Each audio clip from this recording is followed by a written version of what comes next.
मैं आज आपको एक गरीब किसान की कहानी बताने वाला हूँ। तो चलते हम शुरू करते हैं। कभी एक समय राजू नाम का एक दयालु किसान रहता था। उसके पास एक छोटी सी झोंपड़ी थी जिसकी छत सूखी घास से बनी थी। राजू बड़ा ही गरीब किसान भी था, पर उसने अपनी गरीबी से कभी हिम्मत नहीं हारी थी। राजू अपने खेतों में बहुत मेहनत किया करता था। उसकी मेहनत से ही इस साल उसका खेत सब्जियों से भरा हुआ था। मोटे लाल टमाटर, कुरकुरी हरी बीन्स और चमकदार बैंगनी बैंगन। राजू हर दिन बहुत मेहनत करता था। अपने पौधों को सींचता था और घास निकालता था। लेकिन इस साल बारिश के बादल लुका छिपी खेल रहे थे। सूरज एक विशाल गर्म दीपक की तरह चमकता था, जिससे जमीन सूख जाती थी और सब्जियां प्यासी हो जाती थी। राजू चिंतित था, बारिश के बिना उसकी सब्जियां नहीं उग पाएंगी और उसके पास बाजार में बेचने के लिए पर्याप्त फसल भी नहीं होगी। वह अपनी छोटी बेटी रानी के लिए नए जूते या मीठी जलेबी का नाश्ता नहीं खरीद पाएगा। एक सुबह राजू उदास महसूस कर रहा था।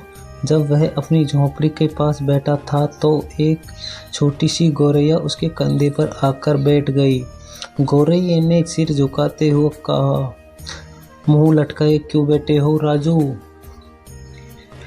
राजू हैरान था, परेशान था और बोलने लगा कि एक बोलने वाली गौरैया उसने सूखी जमीन और भूखी सब्जियों के बारे में अपनी चिंता बताई।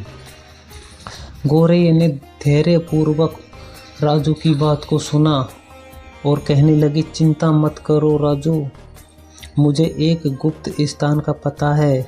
आम के ऊंचे पेड़ के पीछे एक छिपी हुई धारा बहती है। इसका पानी आपकी सब्जियों को फिर से हरा भरा कर देगा। राजू की आंखें चमक उठी। उसने गौरैया को धन्यवाद दिया और उसकी बताई हुई बातों का पालन किया।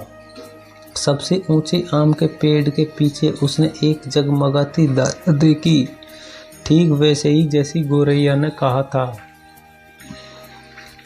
राजू ने अपनी बाल्टी को ठंडे पानी से भर लिया और वापस अपने खेत की ओर दौड़ पड़ा। उसने ध्यान से प्रत्येक प्यासे पौधे के चारों ओर पानी डाला। सब्जियां खुशी से चहकती हुई लग रही थी।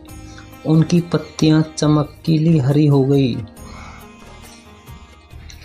कुछ दिनों बाद आखिर बारिश आ ही गई। कोमल बूंदें छत पर टप टप टप की, जिससे राजू का दिल खुशी से भर गया। उसकी सब्जियां बड़ी और मजबूत हो गई, चुनने के लिए बाजार के लिए तैयार हो गई थी। राजू ने अपने ताजे फल सब्जियां बाजार में बेची। उसकी मुस्कान सूरज की तरह चमक रही थी। उसने रानी के लिए नए जूते और जलेबियों का एक बड़ा डिब्बा खरीदा। मददगार गौरैया और छिपी हुई धारा की बदौलत सभी ने एक स्वादिष्ट भोजन का आनंद लिया। उस दिन से राजू कभी भी छोटी गौरैया की दयालुता और छिपी हुई धारा के जादू को नहीं भूला।